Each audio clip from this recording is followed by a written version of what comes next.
อยากดาวน์โหลดวิดีโอจาก Facebook มาเบิ่งออฟไลน์ได้เฮ็ดแนวใดมื้อนี้กันสิมาบอกสู่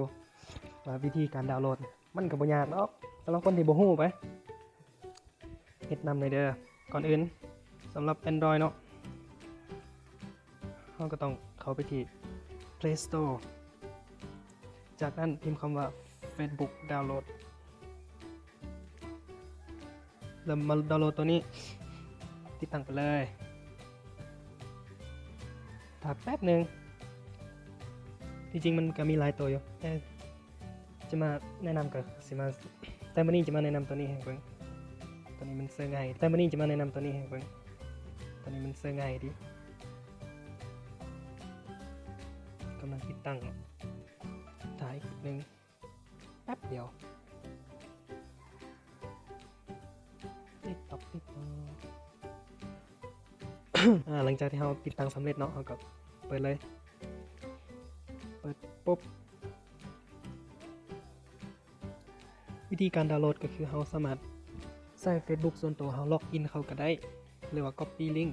มาวางก็ได้ซึ่งวิธีจะนำเสนอมานี่ก็คือ Copy Link เนาะผมบ่อยากล็อกอินวิธีการ Copy ก็ง่ายๆเพียงแต่เราเข้าไปที่ Facebook แล้วก็เลือกวิดีโอใดวิดีโอหนึ่งตัวอย่างวิดีโอตัวนี้เนาะสมมติว่าข้าพเจ้าอยากดาวน์โหลดวิดีโอตัวนี้มากดที่ปุ่ม3จั่ำเบื้องขวามือ